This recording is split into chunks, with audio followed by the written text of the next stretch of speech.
حدثنا موسى بن إسماعيل قال حدثنا وهيب عن عمرو عن أبيه شهدت عمرو بن أبي حسن سأل عبد الله بن زيد عن وضوء النبي صلى الله عليه وسلم فدعا بتور من ماء فتوضأ لهم وضوء النبي صلى الله عليه وسلم فأكفأ على يده من التور فغسل يديه ثلاثا ثم أدخل يده في التور فمضمض واستنشق واستنثر 3 غرفات ثم أدخل يده فغسل وجهه ثلاثا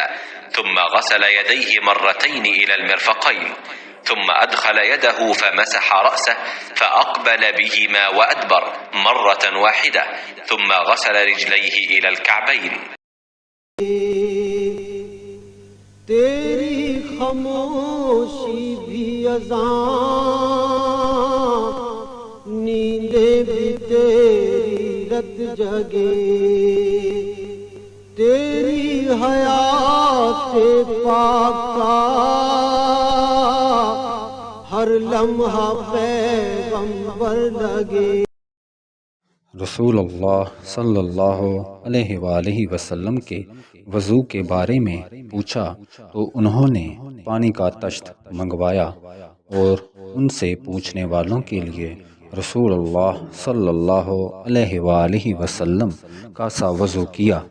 پہلے تشت سے اپنے ہاتھوں پر پانی گرایا، پھر 3 بار ہاتھ دھوئے، پھر اپنا ہاتھ تشت میں ڈالا اور پانی لیا، پھر کلی کی،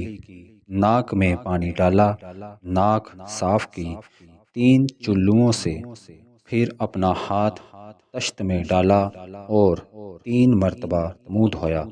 پھر اپنے دونوں ہاتھ کوہنیوں تک 2 بار دھوئے، پھر اپنا ہاتھ تشت میں ڈالا اور سر کا مسح کیا. پہلے آگے لائے، پھر